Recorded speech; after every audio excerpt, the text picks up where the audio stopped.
Welcome to the Phoenix Path podcast. I'm your host, Maddie B.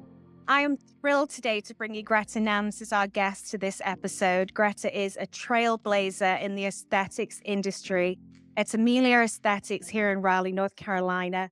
She's a girl's girl and an advocate for women's empowerment, a marketing and social media genius, beautiful inside and out. She personifies freedom of spirit. But what you may not know is that she completely reinvented herself after an unexpected divorce, leaving her with 2 small boys. She found her fortitude and literally mapped out the life that she wanted and created it.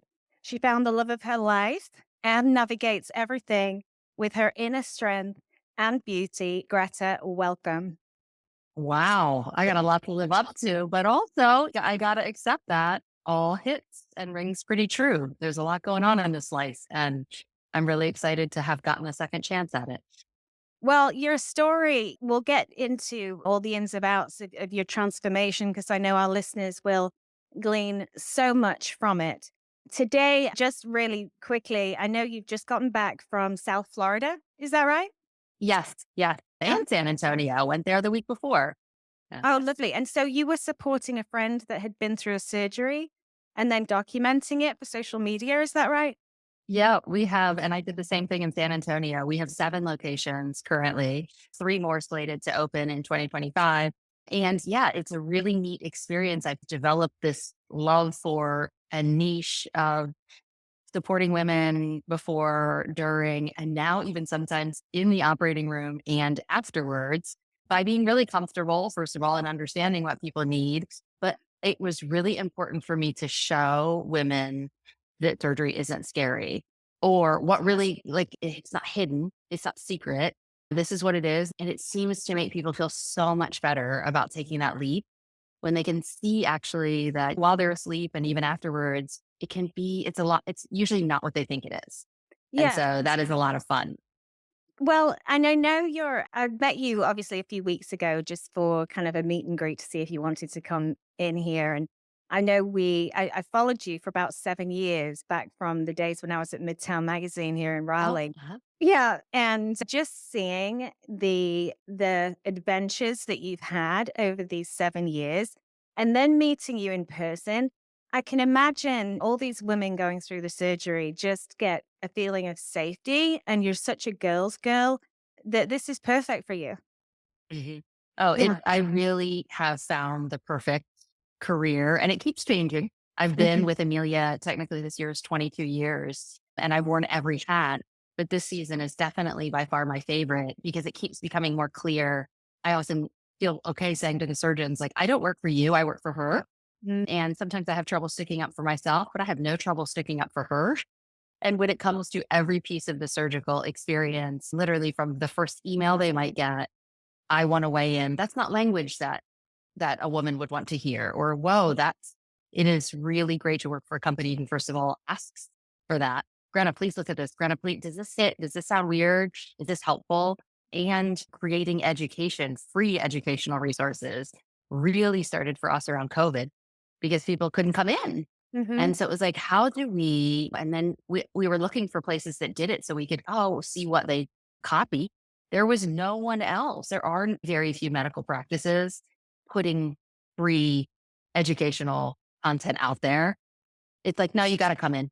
You got to Yeah. pay money first. You Mhm. got to, I can't, I can't even understand how we are in 2025 and that's still the case when it comes to medicine. And it's so fun now to be out there. And we make a lot of people upset, specifically a lot of other surgeons, why they should have to come in to get that information. And I just love it is the perfect role for me to Mhm. keep pushing the boundaries, but So, helping women.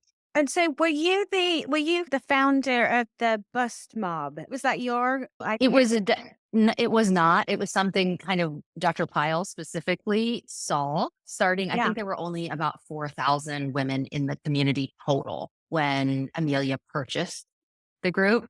Gotcha. And now we just hit 100,000 members. And so he just again saw something that was like, this is a thing that we should pour into for women because there are no forums that are just open, but also private We spend a lot of time taking men out and moderating it for mean girls and body shaming and things like that. We have 14 moderators that work in their tag team around the clock to make sure the conversation stays in the right In direction. the right direction.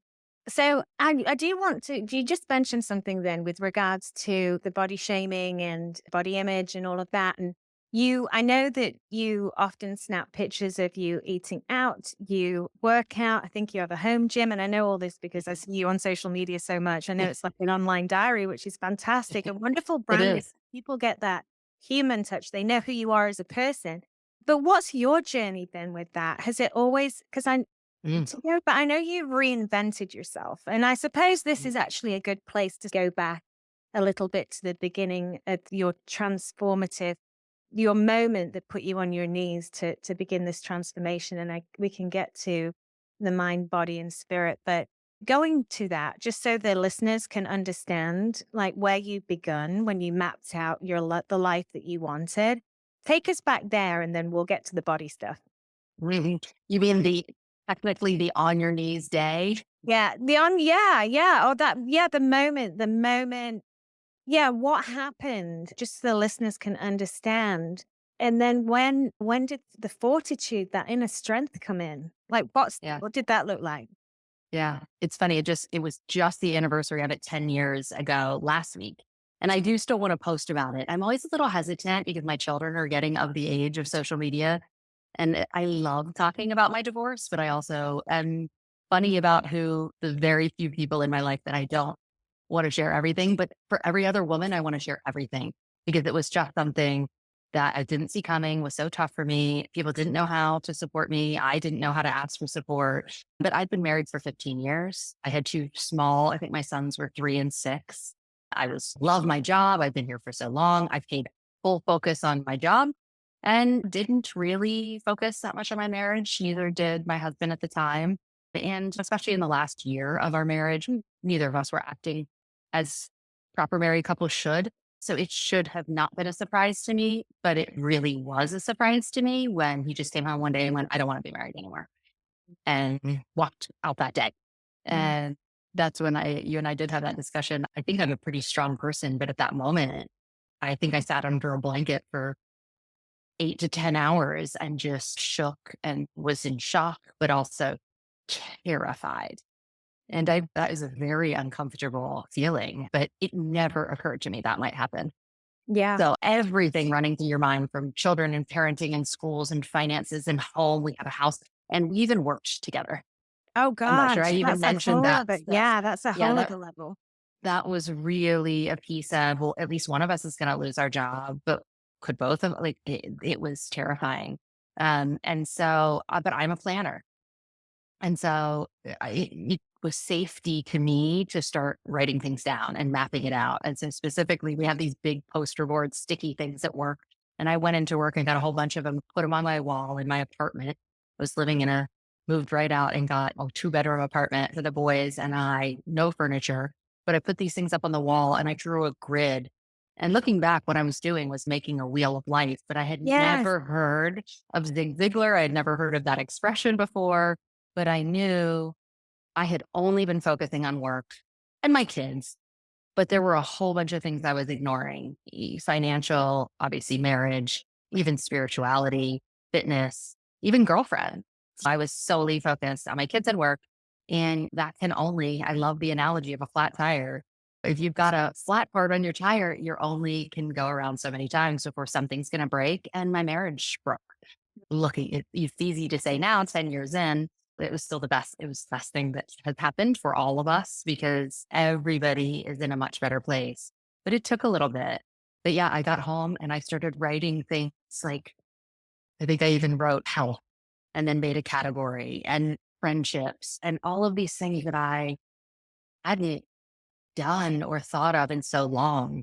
I had only these focuses. And it really was interesting to be like, where would I like be? Maybe I'll try yoga. Maybe I'll try. I just started, I had never paused in 20 years of being with my ex-husband, 10 years of being in our home and marriage about what would I like for this kind of second season.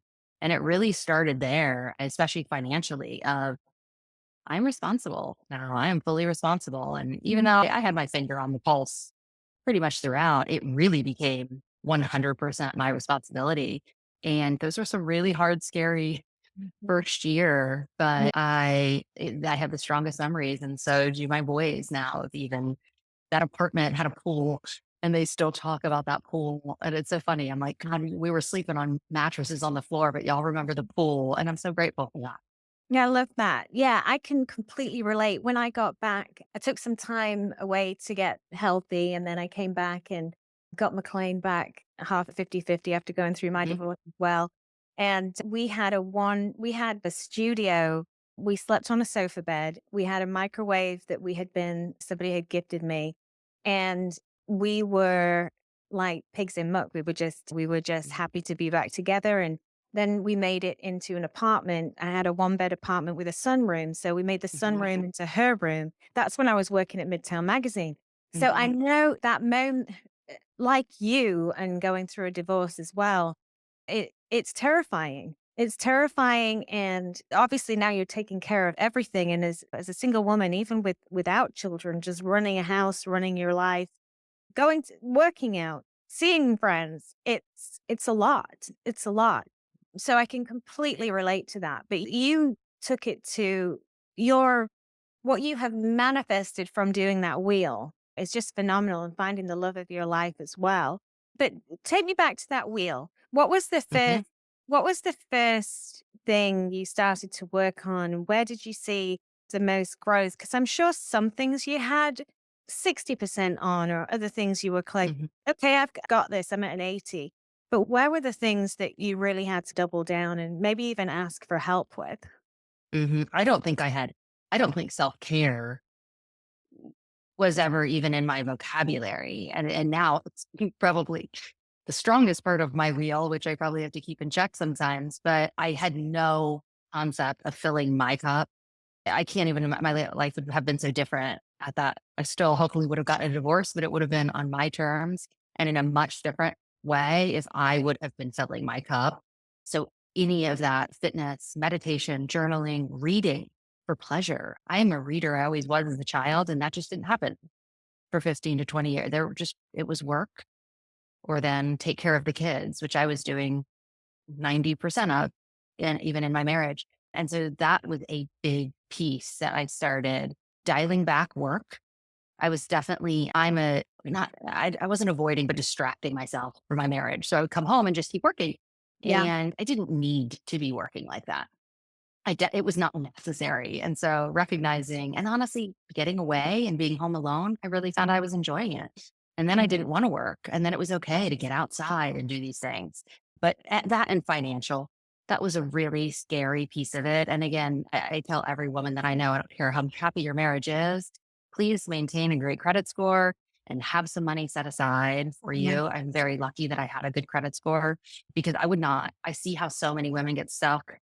I hear it all the time. I can't leave. I Mhm. can't afford it or I can't whatever. I sold my engagement ring that day. That got me 3 months in an apartment in not the best area necessarily in Raleigh, but that I think I would not have been able to move in had I not had those two things. Mhm. But I quickly sold my car and bought like a used car. Like I was so afraid of getting underwater. And I put myself on I had some credit card debt, but like a plan for that. And each little thing gave me confidence and empowerment that like I can do this. And I was shaking a lot in the Yeah. beginning. And Yeah. it was also very much a season of I didn't tell a lot of people at first. I regret that. I was very ashamed and very embarrassed. And again, also that we worked together and things, it was complicated. But a lot of women came later to me, my girlfriends, and were like, hey, we didn't know when they heard me start talking about it. And I'm like, well, you didn't, but also I wasn't I Mhm. pretended a lot that everything was fine. And in some ways it was, but in a lot of ways it wasn't. And I do regret not reaching out to people, but friends weren't a big piece of my circle at that point either. And I do think community is very important. Oh, it's everything. Yeah, it's everything. Yeah, absolutely everything. So the shame piece, how did you overcome the shame? And obviously, there was nothing to be ashamed of. And it's easy to say that after the fact, or it's easy to say that to somebody else. But What did your process with shame look like? 'Cause I know for a lot of us, whether it's divorce or dealing with addictions or whatever the case may be, shame is a big one. And I know it holds a lot of us back. So what Mhm. did you do to release that and like work Mm. on shame? I would say that it's still honestly probably something I think I'll deal with the rest of my life. I'm glad you mentioned the addiction piece. That was somewhat a piece of our situation too. So I had embarrassment around, did I cause this? Just, I was not living the way I was proud. And Mm. so on top of everything else, I was like, it was hard not to really believe that I had a big hand in it. And I did. And that's shameful. And I think had I not had kids, it would have been a little easier. Now I can at least understand the difference in shame and guilt. And I am proud. I know what I went through and I'm not happy about what I did, but I am now moved beyond. I'm proud that I came out of that. I think I still would feel a lot of shame if I was still living in a lot of those old patterns and not have learned from that lesson. Yeah, But I'm proud now that I have learned from those things and I can't change the past, but I can right. keep moving forward. And if my kids do find out these things or learn these things, and maybe they will, and maybe we can have that conversation when they get a little older, I hope that helps as well for them to be proud, knowing, okay, mom, you did go through that. And I hope I don't, but look where you are now. But I read a lot of books. I listened to a lot of podcasts. I do a lot of journaling. It did not happen overnight.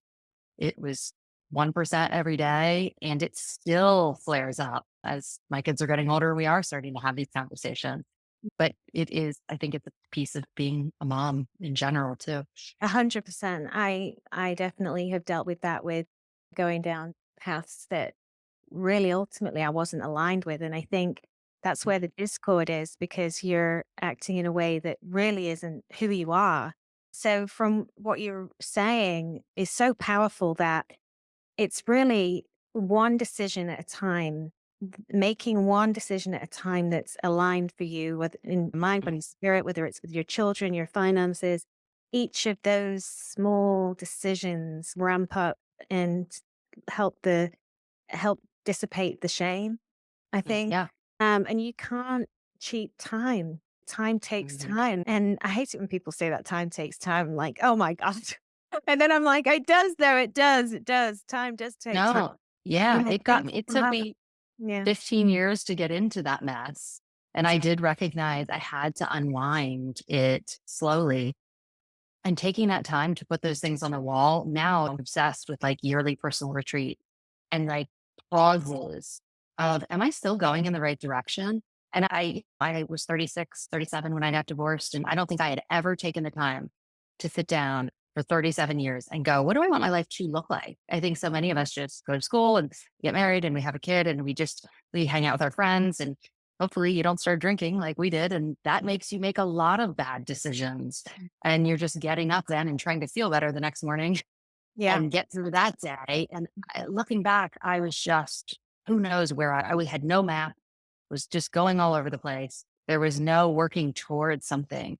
So once I finally got clear on what I did want a little bit, it was easy to start being like, well, that habit doesn't align anymore. And none of those are easy. I was smoking and drinking and doing all the things.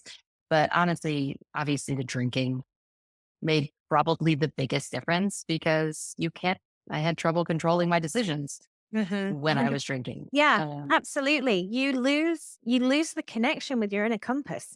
Mm. Yep. And you're saying and doing things that just you would never normally say and do. Sometimes I think the truth would come out a little bit, but that's Hmm. the story. But it was in a harmful way. It wasn't in a peaceful No. way. And so, yeah, that is that's a journey in itself. So how did you curb that? And was it a change in focus um, as far as focusing on the things that you do want, the well being, the physical fitness the yoga, all of those sorts of things? Did you redirect your focus and how did you overcome the alcohol? Yeah. For me, and I love this because I listen to a lot of podcasts about sobriety, curiousness. It's all different. Both my parents were alcoholics. So I'd seen it done certain ways and everyone's experience is different. Mine is still going, but it definitely started same with making small decisions, replacing one thing with another. But I think the biggest thing was starting to change who I surrounded myself with. Yeah. I definitely had surrounded myself with a lot of yes people and a lot of enablers who wants to hear no. And so when I started really, and honestly, when I got divorced, a lot of people didn't want to hang out with me. And I'm so grateful for that. I didn't realize, but starting to surround myself with people who would call me out a little bit or were living a healthier lifestyle. So many things organically have come into my life and left that have helped. But I just think we're living in such a great age, even with apps and things like that. Like I love the Sunnyside app. That's one of my favorite. I'm a What's the tracker. sunny side app? What Yeah, is it's a drinking app where you manage your drinking and you set goals and it texts you throughout the day. And now I think I started it probably 2 years ago. And it was something where I was still at 14, some drinks a week. And now I can easily do two, if that. And just and that was, there's no one magic bullet for me. And certainly starting to get up earlier and go to the gym with the kid, I don't feel good. So I can't drink as much as I did, but I would just say my husband now has had a huge impact on stopping smoking. He was just like, this is gross. Why are we doing this? And having someone around you my ex-husband would pour me another drink and Yeah. pour me another drink. And that is really hard to be with someone like that and not drink. And so there were many decisions, tiny choices and habits that I've made, books I've read. But yeah, I did the AA thing way back a couple different times, and that didn't really work for me. Books like Quit Like a Woman. I love that book. I think I've read it 3 times. Just hearing that books and podcasts are really speak to me. I can do them on my own terms instead of going to a meeting or something like that. And just being surrounded by normal people who don't drink and have Mhm. other things going on in life have made it a Yeah. lot easier. Yeah, they say, what did they say? With the closest five people to us. Mm, Anyway, I'm making up that it's five. I think it's five. The yeah. closest five. And it's amazing throughout the past 8 years for me since being in recovery. So many people fell away. I just couldn't. In the beginning, it was more of this conscious choice. But then sometimes there was some re engagement but I found myself having an emotional hangover afterwards. And I hadn't even, this is because what I would find is I would automatically revert to speaking and acting in a way that was not aligned. And so without a drug or a drink in my system, I would walk away from these conversations. And I remember calling my mentor at the time, and I'd just gotten off the phone with someone that was in my life. And I was like, "Oh my gosh, I just feel awful. Just don't feel right." And she just said, "Sweetie, you're not that person anymore. You're reverted back to being someone that you're not." And that's what happens, emotional hangover. Mm, And today, it's so funny. I have a really close group in a circle of women. I would say, let's see, five of them are in the 70s and they are so full of wisdom. And they're these glamorous women that have had these fantastic sober lives and really have seen the most incredible miracles happen. They're happy, joyous, and free. And I'm just so blessed to have them in my life. I think and they're not, like you said, they're not yes people. I can check mm, myself before I wreck myself. When I go to them and I'm open, and I think there's a huge difference in being able to take the truth from somebody that you know is fully for you, and then somebody who's maybe just aggressively giving you the truth, because there's a difference in intention. And I can feel that. I think I've had people in my life in the past that, would come across or present themselves as the truth tellers, but actually deep down, I knew there wasn't as much love as I hoped there would be maybe in it. So I think that's really important. So going back to you and just the last you got through that, and I know you've done so much work. And then moving into kind of the last few years, where has the biggest growth happened? I know that you're always on adventures. You have your two boys. I know you have two daughters with your now husband. mhm, And so you've got this blended family that you're managing, or that you've mhm, blended and gone through that. You're now married, you're traveling a lot. And so where has the biggest growth happened in the last few years? Oh, that's a good one too. I would say every year we have a big shift, like a glow up in certain aspects. I would say for me personally, about 3 years ago, I was having a really tough time. And I specifically remember we went Ollie's Island for our anniversary trip. And I was just anxious and I was really feeling, I'm struggling with some anxiety. Maybe depression. I'm not happy. I'm not happy with the way I look. I feel like I'm drowning with teachers and school and blended family. And there was something that clicked at that trip. But I signed up and got Wellbutrin. I'm like, I need to talk to someone. I need to stop just hoping this goes away. It was like the early parts of like betterhelp.com, or I did some online therapy, but I got back really clearly again on what I wanted. Here's what I have to do. And people asked me around that time, I lost some weight, I gained muscle, all these things changed. And I'm like, I wish I could tell you what it was because I did so many things all at once, which is me. I am like a January 1st. I'm good at resolutions. Yeah, me too. It is Gretchen Rubin's 4 tendencies have helped me to understand personality types like that too. I'm an upholder. So if I say I'm going to do something, I don't need outside people telling me. I can do it for myself. But I happened to do it on like in October. And I was just like, I'm feeling bad. And a lot changed. I think Wellbutrin helped me to kickstart some weight loss, which started making me feel more comfortable going to the gym.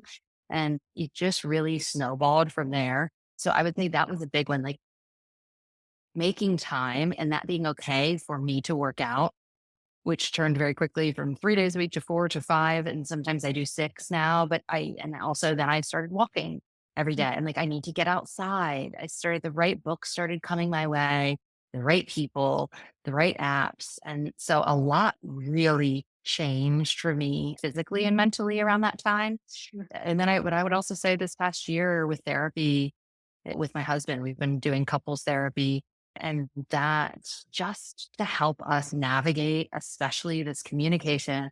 We have 4 tweens and teens, and we both have careers, and everybody is the problems are harder. We're talking about sex and bullying and the Yeah. internet, and we don't agree on a lot of things. And I respect his position and he respects mine, but how do you parent together?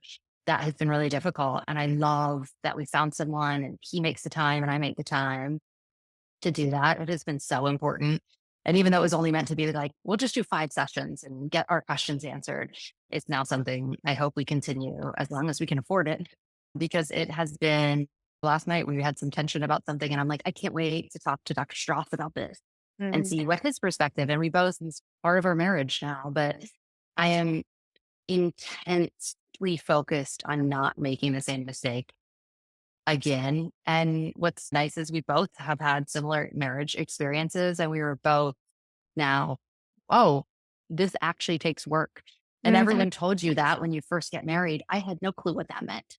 Yeah, That is so silly. I wish someone would say, no, it takes it's like a full-time job. it really And is. like, Yeah.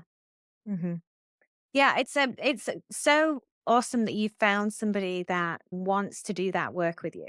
I think a lot of women I've spoken to over the years, the partner's not always a willing participant. And so amazing that you found somebody that wants to go down that road and grow with you. And I know that's probably for you a non-negotiable because you're always growing and shifting and you're on a path. And yeah, if you don't have somebody that's keeping up with you or wants to journey with you or hold a space for you. So did you have that conversation before you got married? about growth and Yeah. parenting. Yeah. Well, Um, it's about growth, like as a couple. Was that something you were conscious of when you started dating? it, And yeah. yeah, it definitely was, but it is not at the velocity it is now. And sometimes I feel bad for him because there are times when I don't even know how it's going to slow down for me. At some point, I am very much looking forward to slowing, not feeling this need to be moving at such a pace. But it's not shame necessarily, but it is regret that Mm. I blacked out 20 years of my life. And I feel still like I'm making up time for that. But yeah, he was very complimentary to me in the beginning of even just being like, I love your independence. like that's attractive. I owned my own home at that point already.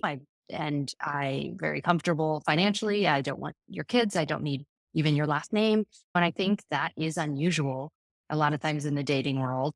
And, but it was not, and even sometimes now we struggle. I'll come home and I'll be amped about this podcast I listen to. And I'm like, okay, we should start doing this and start doing this. And he's like, yeah. And I am we are making bigger choices together. Even I just started a book the other day and I stopped and said, this is going to be a good one for our family. And I bought another version of it on Amazon. So he's reading the hardback right now and I'm listening because that Oh, works I better love for me. that. I love And that. now Yeah, I'm an he's ahead Audible. of me. Yeah, Yeah. me too. I just am in the car too much. It works very well for me though. Mm. But I'm really hoping we can do that together a little bit. So it's not sometimes just me off on one tangent and him hoping for the same thing. So it's probably a lot for him sometimes, Yeah. but he's on board. He's on board. Well, that's wonderful and you deserve it. So you mentioned about having some weight gain, and had you been in the gym before, or was the gym a new thing for you where you had to, when you walk in there? I know the first time I started going to the gym, it was so overwhelming. I'm like, everybody knows what they're doing. I don't know what I'm doing. Plus, I wasn't happy with my body at that time either. Mhm. And so did you know had there been a time where you knew what you were doing and you had that fitness and the body that you had wanted, and then you had gained some weight? Or was this kind of the beginning of your working out journey? I always say we took weight training in high school for some reason. And I That's think that is the great. best thing. I hope they do that still. I don't think they're doing it in my kids' high school, but that was a game changer for girls, I think, because Yeah. you and I even talked. I lived in England for a time and I've moved all around. And every time I even get to a new space, I find the gym and I'm comfortable going there. And it just right away has always been something I'm very comfortable in. But I wasn't happy with my body. Again, drinking doesn't, like, Drinking I doesn't. don't care how Right. much you're working out. Hmm. That was just not where I wanted to be. And even around COVID, I started working out more at home, which I wasn't really pushing myself and not feeling that good about it. I hate that piece that it's like you have to go to the gym to feel good about yourself, but you don't want to go to the gym when you don't feel good about yourself. And so I just started showing up again. And now, what we were just talking about, women in the gym and muscles, and especially in your 40s. And now that whole piece is almost an addiction. And it's funny that I do look better, but I don't care anymore. Now it's like the focus is strength and the focus is some flexibility.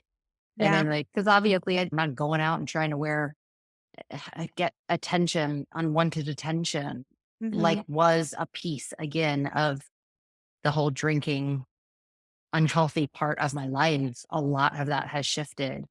But yeah, I'm not chasing something that I was trying to chase before. I get attention from myself and my husband and my family and my friends. But before it was a much different unhealthy body image issue. And now I'm having a lot more fun getting dressed and I want to help Yes. like that piece. I probably this whole dress for your age. I don't obviously care for that, but there is sometimes this worry of am I dressing too young? And then I'm like, I'm having Yeah. fun Yeah. and feeling good. But each year I'm testing a new thing. I did a year where I ran a whole bunch and that was cool. I felt really good that I did some half marathons, but it really wasn't making me feel the way I wanted. Last year was all about weight training, felt really fun and good and empowered, but then couldn't touch my toes. So Right. now even I'm like, well, yoga feels good. So I'm doing a mix of yoga and weightlifting. And I feel like that's really a sweet spot for my Mhm. mind and my body. Where do you go in Raleigh for hot yoga?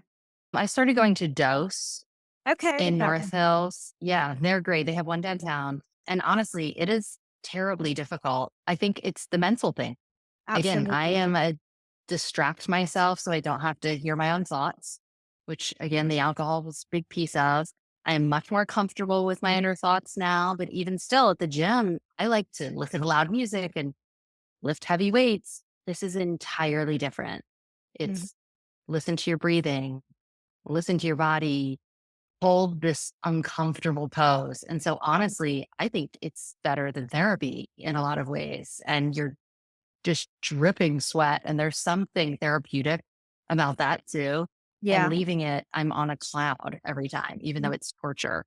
So I'm definitely going to stick with that one. It's been really wonderful, I think, for my mind and my body. And do you go with a friend? Do you have that community Mm, feel as well? I don't. It's, You go and I do I like used by to go to yourself? Burn. Yeah. I don't know if you're familiar with Burn Boot Yeah. Camp. I Yeah. did that for a little bit, but I have always been a bit of a solo work. I can't do a good job if I'm focused on someone else or Yeah. talking. I tend to, even my girlfriends who would run, they're like, let's run together. I'm like, no, I would prefer to run by myself. But honestly, that piece right there has been one of the biggest parts of my whole healing and the things that has changed for 10 years. I wanted to go out 7 nights a week and be distracted by other people and party. And because again, I don't like myself, definitely didn't, don't want to be with my own thoughts. And I crave alone time now, and I'm so comfortable with it. And my husband hunts a lot. And so I do end up being home a decent amount. And now I'm very comfortable. Oh, I can't wait to read a book and get cozy and maybe write in my journal. And I'll open my meditation apps. And that, I don't know who that 10 years ago, that girl would not, she would be out Yeah. the I'm house. I'm exactly the same. I'm exactly the same. I can potter around, and obviously I'd love to have McLean all the time, but she has a wonderful dad and she goes to him every other week. And so I would never have thought I would love time alone, and I can potter around and paint furniture or water my plants or get on, and like you said, get on an app or go out to work out. I go out to boxing, but there is a bit of a community in that. But again, it's not something where it's once we actually start boxing, you're not talking to anyone else. I agree with you that I need to be doing whatever it is I'm doing without distraction. So, Mm. yeah. And the weights, like you said, the weights lifting is so empowering, so good for my mind. I had no idea. And I actually seen physical changes. It's impacted physically more than when I used to spend an hour on the treadmill. It's so Oh, effective. yes. That, and also I feel like for women, I love talking about rocking. Like, I'm not sure if you're familiar with what Oh, I'm rocking not. is. And What's that? I'm hearing and seeing women, more influencers talk about it, but it's walking with weighted backpack. Oh, wow, It's one okay. of the oldest forms of exercise. So you're getting cardiovascular and strength training at the same time. And for women, it's directly tied to bone density too, like Oh, over that's nice. 40. But I really started first, I was just walking at lunch. I'll just get out. And I know how important sunshine is. And then I started reading, but you shouldn't even have your AirPods in. You really should be present. And that was already helping. And then I'm like, how can I even enhance this?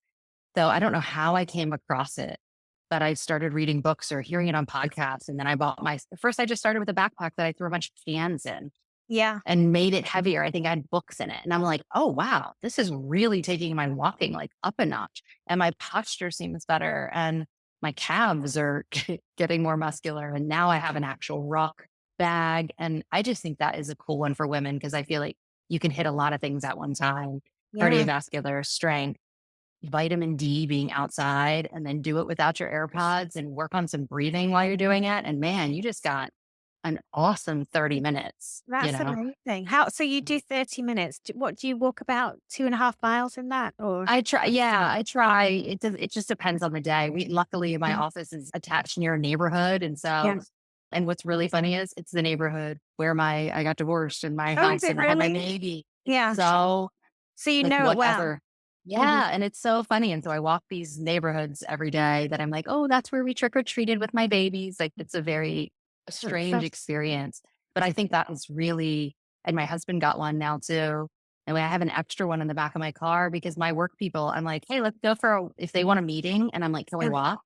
And then I'll make Yes. them put a backpack on, and I'm like, "Let's go," I and we're love all that. doing it together. I'm hoping more women can get into that's easy. You don't need to Yeah. buy a $2,000 Peloton, or you don't No. need to do this. Throw some cans in one of your kids' backpacks and let's go. Yeah, and put that on. So what weight do you carry?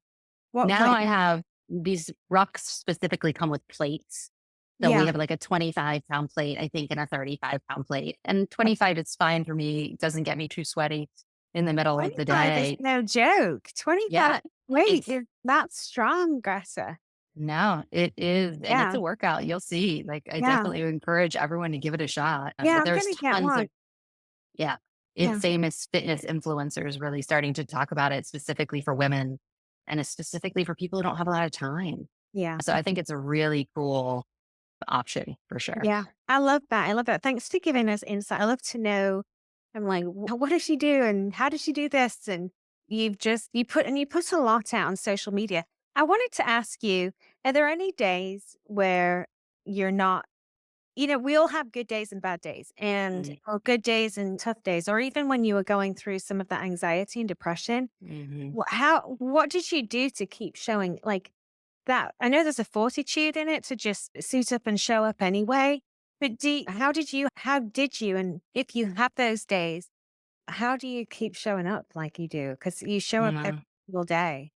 Yeah, that's a really good question, and I do think it's the way I use social media, and I'm sure I've talked and even in therapy with my own therapies about the social media comes into the equation of, am I giving myself this anxiety by putting these expectations that I do need to show up and I need to be doing something?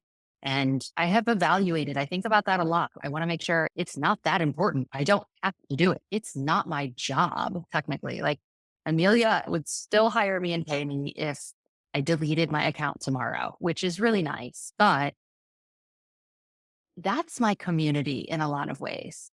And I do want to keep pushing, showing up as authentically as I can be on those bad days. Sometimes I filter myself for sure of what's okay to say and what's not. A lot of times, if it is an argument about my kids or with my ex or something, I'm like, is that safe to say? I really want to talk about it, but that's one that I'm not really going to talk too much about issues with my kids, with Mm. my ex, or with my current husband. It doesn't feel honoring. So, and I definitely avoid, I am not a therapist. I am not a doctor. What works for me is absolutely not going to work for most people. So I'm often careful to put out like prescriptive type things. Mm. And so there are days you'll see that it's like, here's a picture of my food, maybe, and here's a picture of this, and that's about it. But honestly, I really do. It's like a journal for Yeah, me. I think about that. And a lot of times it pushes me to get dressed or to brush my hair and whatever that ends up turning out. Like, hey, I'm glad I did that. yeah, Or I don't know, if I go outside and I just walk, I take my backpack and I walk across the street, even some days, and I look like hell, but I try to take a picture and I try to be like, hey, if I can do this out here, you can do it. I always hope I'm helping someone. And somehow, honestly, that really does. Maybe I'm delusional, but it no, really no, makes you're me feel not. like it. Yeah, you're not Yeah. at all, because I think that it not being about you is everything. Yeah. You want to be a service to other people. It takes out any anxiety because it's not about you anymore. It's about serving other people and being there and being an advocate. Yeah. It is fun. Like I do, obviously, if no one responded to me, we would probably not Right. be where we were and we wouldn't be doing that. But I Right. do get enough great questions, feedback. Thank you that it keeps me going. And then I live in this community. I love this community.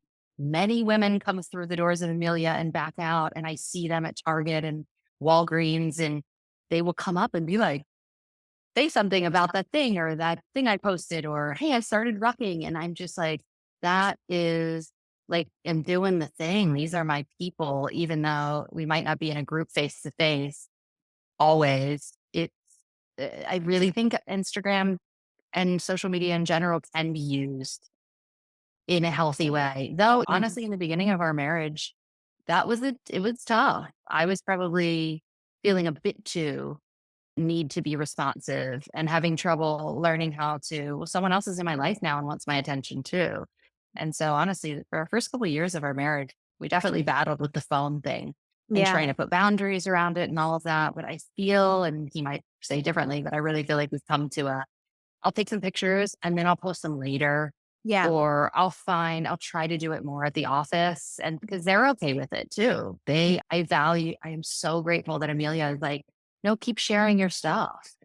because that makes you a real person. And so when you do have something to help or teach or share, then people know you're a real person. And 100%. so it's great that they support me that way. But yeah, I get my cup filled a lot of times with my community at work. I'm lucky I just have a great group at work. And so, yeah, with working out and other stuff, I love being alone.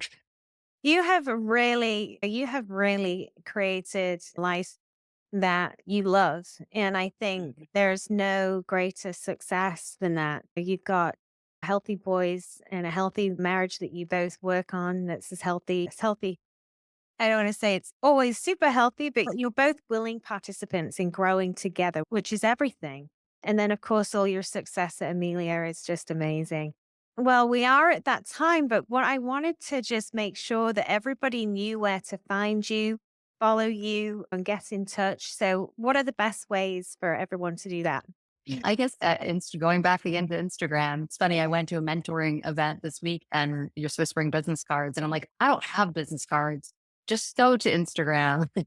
And I was writing my Instagram handle on cards. But I feel like that's the easiest way to decide to get to know a little snippet of someone's life and be like, Mhm. oh, I like fitness lunches and outfits. That's feel like Yeah. basically when I Yeah, post about, exactly. or I don't. That's triggering for me somehow or whatever.